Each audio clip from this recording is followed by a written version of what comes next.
Assalamualaikum warahmatullahi wabarakatuh. Alhamdulillahirabbil alamin.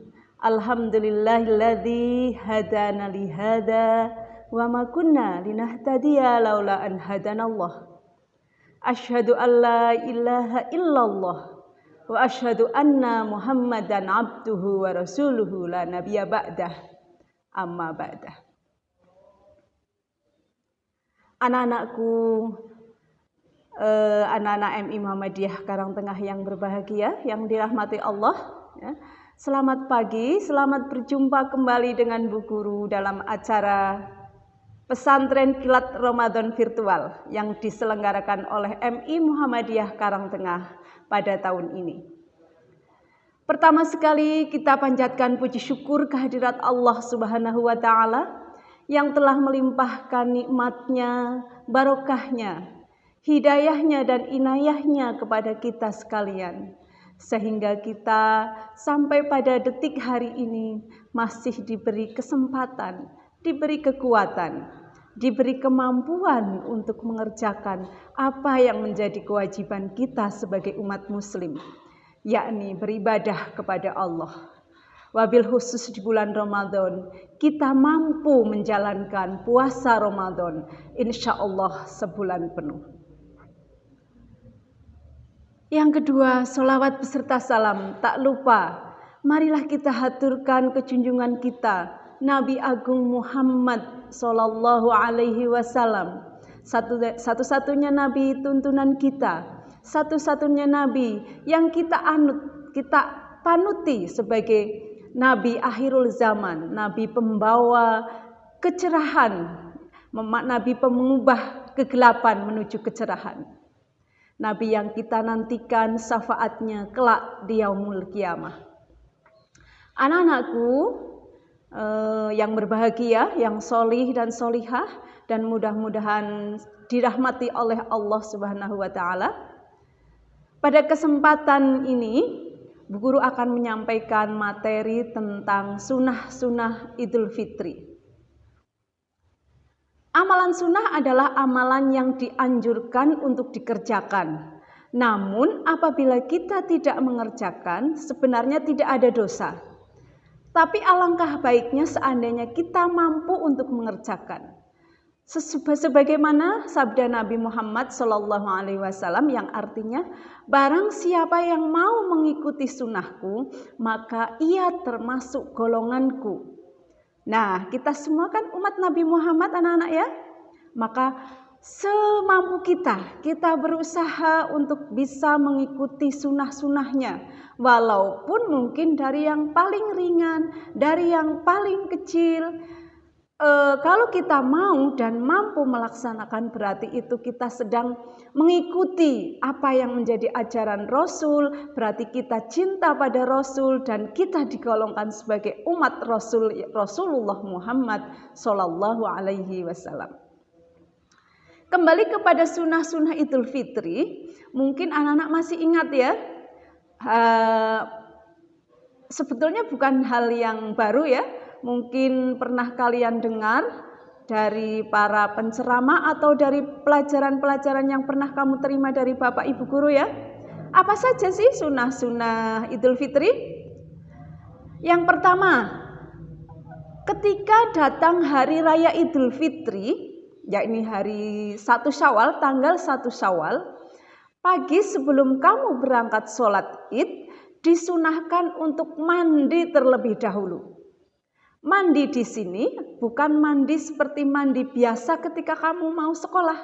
Karena mandi yang dilakukan dan diniatkan pada sebelum sholat Idul Fitri itu hukumnya sunnah. Jadi kalau kita mengerjakan mandi sebelum berangkat ke sholat Idul Fitri, berarti kita dapat pahala kesunatan. Ya. Jadi mandi dahulu. Kemudian apa yang harus dilakukan? Sunnah yang kedua adalah kita memakai pakaian yang terbaik. Pakaian yang terbaik di sini belum tentu atau tidak harus yang terbaru. Ya. Pakaian apa saja yang menurut kamu paling baik, itulah yang harus dipakai ketika kamu berangkat sholat Idul Fitri pada hari raya Idul Fitri tersebut. Ya. Jadi kalau ada pakaian yang baru yang kamu anggap itu paling baik, itulah yang harus dipakai. Ya. Jadi jangan keliru ketika mau berangkat sholat id kamu pakainya kaos, nanti ketika silaturahmi baru dipakai baju baru. Ya, baju barunya, baju yang terbaiknya dipakai ketika hari raya Idul Fitri, ketika kamu mau menunaikan sholat id. Yang ketiga adalah makan terlebih dahulu sebelum kamu berangkat sholat id. Ini berangkat dari larangan berpuasa di tanggal 1 Syawal. Jadi kita sebelum berangkat sholat id disunahkan untuk makan terlebih dahulu. Tidak harus banyak, tidak harus kenyang. Yang penting saat itu, pagi itu kamu tidak berpuasa. Telah makan atau telah minum sebelum berangkat sholat. Baik, lanjut yang keempat. Sunnah yang keempat adalah mengumandangkan takbir, yaitu takbiran ya sebelum dari kita keluar dari rumah sampai sholat id mau dimulai, itu sebaiknya membaca takbir, mengagungkan Allah ya.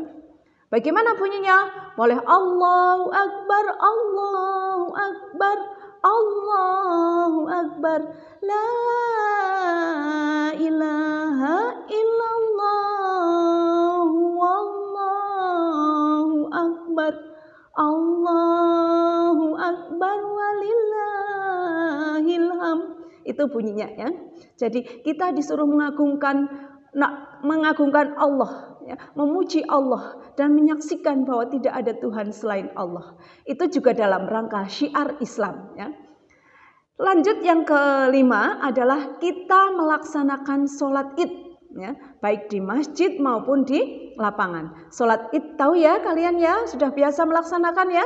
Ada 2 rakaat ya. Bagaimana coba caranya? Rakaat yang pertama kamu harus melaksanakan 7 takbir ya. Setelah itu baru baca Fatihah, suratan dan seterusnya. Baru rakaat yang kedua ada 5 takbir. Biasanya dilaksanakan secara berjamaah sehingga kamu tinggal mengikuti sang imam ya sebagai makmum. Oke, yang keenam adalah mengucapkan selamat atau dikenal dengan nama tahniah ya. Mengucapkan selamat bagaimana? Selamat Hari Raya Idul Fitri antar sesama muslim. Bisa teman kamu, ke orang tua kamu, ke guru-guru kamu, atau ke karib kerabatnya kamu ya. Cara mengucapkannya bagaimana?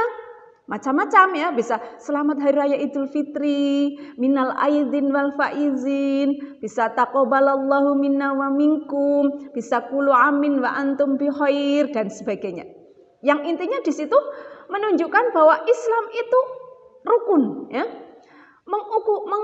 Mengukuhkan ukhuwah Islamiyah lewat salam-salaman atau lewat memberikan ucapan selamat Hari Raya Idul Fitri. Lah mungkin untuk masa pandemi ini salamannya diganti dengan salam takdim seperti ini ya. Boleh hanya seperti ini. Selamat Idul Fitri ya. Mohon maaf lahir dan batin. Minal aidin wal faizin. Sugeng riyadi. Selamat hari lebaran kayak gitu boleh ya. Itu sunnah. Itu. Terus yang terakhir, yang ketujuh, sebaiknya ketika kita berangkat sholat id dan pulang dari sholat id itu mengambil jalan yang berbeda. Kalau bisa, seandainya bisa, tapi kalau tidak ya tidak apalah ya. Itu hanya sunnah, kalau bisa dikerjakan kita akan mendapatkan pahala kesunatan, kalau tidak juga tidak berdosa. Baik anak-anakku, kurang lebih tadi Bu Guru menyampaikan 7 sunnah di hari raya Idul Fitri. Usahakan untuk bisa kita lakukan supaya kita dapat pahala dari Allah ya. Setidaknya pahala sunnah ya. Walaupun kalau tidak dikerjakan tidak apa-apa. Baik, mungkin dari Bu Guru hanya sampai di situ dulu ya. Mungkin bisa bersambung di lain waktu. Bu Guru mengucapkan selamat menunaikan ibadah puasa, semoga kita bisa diberi kekuatan hingga bisa melaksanakan puasa ini 1 bulan penuh. Dan pada waktunya nanti tanggal 1 Syawal kita raih kemenangan bersama-sama menjadi muslim yang kembali suci seperti bayi ya pada hari raya Idul Fitri. Sekian dari Bu Guru, mohon maaf atas segala kekurangan dan kesalahan. Billahi taufiq wal hidayah. Wassalamualaikum warahmatullahi wabarakatuh.